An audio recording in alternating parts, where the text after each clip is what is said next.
இப்ப சண்டை வந்தா சாரி கேக்குறது அதெல்லாம் இப்படி நீங்க கொஞ்சம் ஓகே டக்குனு அப்படி காலில் விழுந்துருது ஓகேமா மன்னிச்சிருமா ஐ மீன் காலில் வந்துருதுன்னு இல்லை, பட் சாரி கேட்பேன். நான் தான் சாரி நிறையா கேட்பேன். அது அது பாய்ஸ் தான் வந்து யூஸ்வலாக பண்ணுவாங்கன்னு நினைக்கிறேன். அது கேர்ள்ஸ் பண்ண மாட்டாங்களான்றது தெரியல.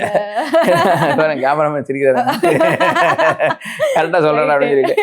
அதான் ஏன்னா நான் பார்த்த வரைக்கும் கேர்ள்ஸ் டேக்ஸ் டைம்ஸ் டுனா அந்த இது வருது. பட் எனக்குலாம் அந்த சத்தம் போகிற டைம் மட்டும்தான் கோவம் எனக்கு. அது முடிஞ்சதுக்கு முன்னாடிக்கு பேசாமல் இருந்தாலே எனக்கு போர் அடிக்கும். ஒன்றரை பார்த்துக்கலாண்டி அப்படின்னு சொல்லிட்டு இது பண்ணிட்டு இருப்பேன். ஸோ நான் தான் அதெல்லாம் இது பண்ணிக்கலாம். Okay super. Okay so one thing that change your perspective after being a father அப்படின்னா ஏதாவது ஒரு விஷயம் இருக்கா? அப்படி உடனே ஒரு பெர்ஸ்பெக்டிவ் மாறுச்சு அப்படின்னா அந்த டைமில் சில விஷயங்கள் இருக்குது. அது டக்குனு ஓப்பனாக பேசிட முடியாது. பட் அது அந்த சேஞ்சஸ்லாம் இருக்குது கண்டிப்பாக. டெஃபினட்டாக வந்து நம்ம முன்னாடி எப்படி